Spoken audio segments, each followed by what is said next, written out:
ठाण्यामध्ये काल ठाकरेंची सेना आणि मनसेची महत्त्वाची बैठक पार पडली आहे। यामध्ये ठाण्यामधल्या 6 आणि पालघरमधील 1 अशा एकूण 7 महापालिकांच्या निवडणुकीबाबत चर्चा झाली आहे। यामध्ये जागा वाटप आणि इतर महत्त्वाच्या प्रश्नांवरही चर्चा झाल्याची माहिती आहे।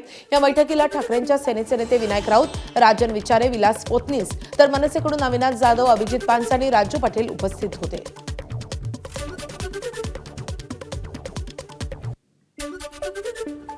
आमच्या सर्व महाराष्ट्र सैनिकांची आणि शिवसैनिकांची इच्छा आहे की आम्ही सगळे एकत्र राहिलो पाहिजे, कारण आमची लढाई ही अफजल खानाच्या फौजेसोबत आहे।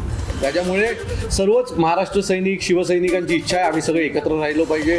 आघाडीतल्या घटक पक्षांची इच्छा आहे, काँग्रेसचे इथले जिल्हाध्यक्ष असतील, जितेंद्र आव्हाड साहेब असतील, सगळ्यांचीच इच्छा आहे की जर यांना सामोरे जायचं असेल तर सगळ्यांनी एकत्र जावं लागेल।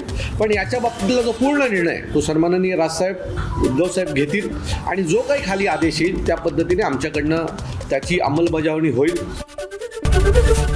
एबीपी माझा, उघडा डोळे बघा नीट।